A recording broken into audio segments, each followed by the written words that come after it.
What's going on, guys? Welcome back to BlackTideTV. Glad to see you. Good job on making it through another year of Thanksgiving and Black Friday. I myself went out, but in Canada, Black Friday isn't as big a deal as it is in the States, both in terms of the deals themselves as well as the popularity of the event. So no big horror stories here, just check some things off my Christmas list. Bought a new DualShock 4 for myself. There's a new Walmart exclusive blue translucent DualShock 4, so you can see into the controller. Last time I had a see-through controller was like PlayStation 2 days, so absolute blast from the past. It's really cool, and I'm very happy with it. But I'd love to hear from you guys in the comment section down below.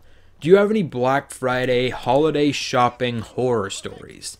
Have you ever been part of one of these things that you see on the news, like these crazy things shoppers do during the holiday season? Or really, during any shopping spree that you've ever been on? Have you ever seen something absolutely absurd? Put your stories in the comment section down below, and let's talk about something a little bit different for a change. But without further ado, in today's video we're looking at the Expeditionary Division in Call of Duty World War II. I've been leading up to my Division Guide series and the Expeditionary Division video in particular for quite some time now. I've made some negative comments, and I am prepared to back them up in today's video. In my combat shotgun review, the first of 4 shotgun reviews you'll see on this channel, I talked about the incendiary rounds and how you should probably stay away from them. In my buffs and nerfs video, I talked thoroughly about how the incendiary rounds need to be buffed. I even gave detailed instructions on how to buff them appropriately. Stretching as far back as the beta, when most YouTubers, most Call of Duty players in general, couldn't wrap their minds around the fact that a shotgun can now shoot incendiary rounds and started screaming for a nerf, I was there and I made the video and I said, do not nerf the incendiary rounds under any circumstances. They are absolutely terrible. And they got nerfed anyways, so shame on me, right?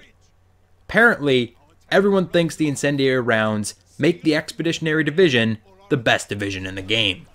This is the farthest from the truth I think you could possibly ever be.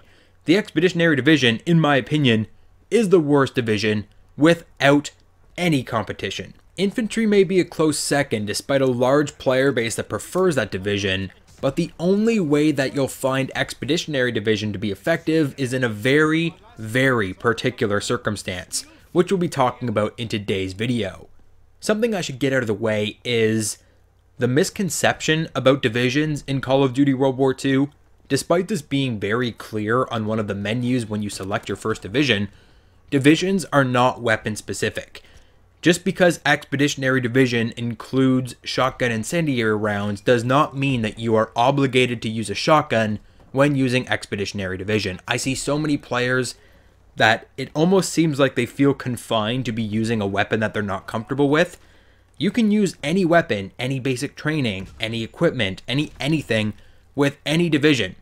You can mix and match to your heart's content. You can really customize, and that's why I need to make these division guides for you, because there is so much more that you can do with these divisions. There is a right and a wrong way to use them, and a lot of people that just goes right over their head. And it's unfortunate because Expeditionary is a really bad division. But if you are using it correctly in the very particular circumstance that we'll be talking about, you can actually make it a very powerful division. So just getting that out of the way, you can customize your divisions outside of the recommended weapon class. It just seems like there's so many people that are still doing that. Now to kick us off, I'll be going through each of the 4 special abilities granted through leveling with the Expeditionary Division: shotgun incendiary shells, select a piece of tactical and lethal equipment, throw equipment faster, farther, and while sprinting, and resupply equipment from killed enemies. I'm going to start with some of the later ones and come back to incendiary shells, because that's really where the shit hits the fan. Select a piece of tactical and lethal equipment. So rather than either or, you get both. Most classes you can only choose one or the other unless you're using a specific basic training, concussed or bang. With Expeditionary Division, you get a lethal and a tactical.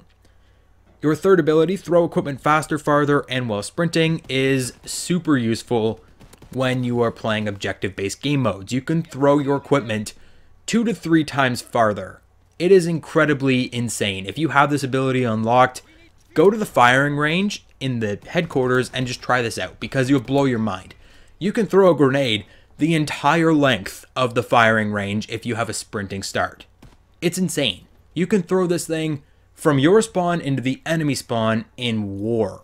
Certain equipment like grenades and concussions you can already throw very, very far before having this ability, so when you stack, it's absolutely crazy. It's also very, very good for the throwing knife. If you're going to use a throwing knife, you can whip that thing really, really quickly and really, really, really far. So it's great if you are a big fan of equipment. And then of course the fourth ability, you can now resupply that equipment from killed enemies. So every time you kill an enemy, you just grab another grenade, grab another tactical, grab another throwing knife, whatever equipment you're using. You can basically have an unlimited amount if you are playing in a close quarter situation. Should you be playing in a close quarter situation? Yes and no. By that I mean do not be using shotguns while you are using the Expeditionary Division. Once you've completed the challenges with the Expeditionary Division, where you are forced to use incendiary rounds and get kills, never use shotguns with this division ever again. Use something that you're super comfortable with, something that's very, very effective in most combat engagements. I'm saying SMGs and rifles. Why not shotguns? Let's get back to these incendiary shells. Incendiary shells, when equipped on shotguns, will allow those shotguns to deal fire damage. After an initial impact, your enemies will burn for a small, very, very small amount of fire damage every couple seconds. So you can get a lengthier kill. You might get a kill after the fact. If you hit an enemy and they run for cover, they might die behind that cover. Unfortunately, it doesn't work the way it should, in that you're probably going to die in these gunfights. When you're using these shotguns, you're going to get a hit marker on them. They are going to kill you, and then they'll die afterwards, which can be kind of satisfying, like, ha, I got you too, but it doesn't really feel that way when you're dying in every single gunfight, and you will die in every gunfight if you're using incendiary shells. They're simply not great. You get 4 incendiary shells, that is it. You have to reload them into your gun every single time you spawn. They don't come preloaded. And they don't do what they're supposed to. In fact, they reduce the one-shot potential of your shotguns. Every shotgun in this game is capable of a one-shot kill. If you put incendiary shells on your shotgun, that one-shot kill is a little bit farther away.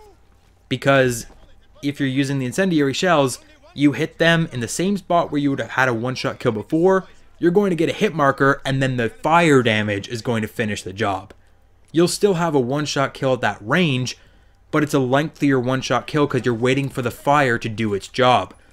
You don't have to wait for the fire if you're not using incendiary shells, or if you're using a different weapon entirely that isn't a shotgun, you're going to get the kill and you won't have to worry about the fire doing its job.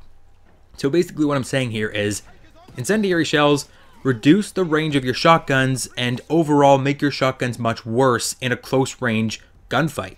You should not use shotguns with incendiary shells in this game unless at some point they finally buff the thing so that they actually can get kills again. They've been nerfed so heavily from the beta, and even in the beta, you were getting a lot of hit markers and you were dying a lot. A lot of kill trades here. That's all the incendiary shells are good for.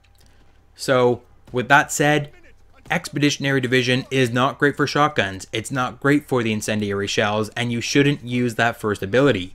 However, you can put the 3 equipment abilities to very good use. And this is a good time to bring up the fact that equipment doesn't really go so well with shotguns. Shotguns, you want to play very fast pace. You want to get in the enemy's face, you want to blast them, you want to keep going, reload quickly, just keep going, and kill more people at close range. Equipment is a more tactical playstyle. You're throwing equipment here, you're throwing equipment there, you're resupplying equipment. Other divisions, their later abilities actually help with the weapon in mind. So Mountain Division, being able to hide from UAV, being silent, that helps a sniper. Equipment does not help a shotgun player. But if you do want to use the equipment and you're looking for an equipment-based setup, this is the best way to go. Expeditionary Division is incredible for war, because war you want to throw as much equipment as you possibly can. Enemies just constantly respawn. You need to get the leg up on your competition. chucking nades. Nade after nade after nade, concussion, concussion, concussion, just slamming them with equipment. That is where this division really shines. But again, you're not using shotguns anymore. You're completely forgetting about incendiary shells. Don't worry about them. Use a weapon you're comfortable with and use the equipment to the max. And I would also stack bang or concussed, because then you have 2 lethals and 2 tacticals, because that's how that stacks on top of the Expeditionary division giving you a lethal and a tactical. You get 2 of each, and you can just smash them with as much equipment as possible. So the Expeditionary division, there is no disputing, is the worst division in the game. It's simply ineffective in most game modes, most combat situations, apart from those odd times when you know there'll be lots of enemies to throw equipment at. This goes without so much as a mention of the sawed-off shotgun. The sawed-off shotgun, you'll be rewarded for hitting first prestige with Expeditionary division. You'll have to endure it to get the diamond camo on shotguns, but I wouldn't recommend it after that. The sawed-off shotgun is without a doubt the worst gun in the entire game, not including things like launchers and the shovel. We'll talk more about that in the weapon review, but let me know what you think of the Expeditionary division. Did you like it? I hope not. Hit the like button if you enjoyed today's video though, subscribe if you're new to the channel. Did you spot the hidden Astro logo? If you're the first to comment the correct timestamp, you'll be given 5 entries into my Astro Gaming giveaway. That is it for today's video, and I'll catch you guys on the next one.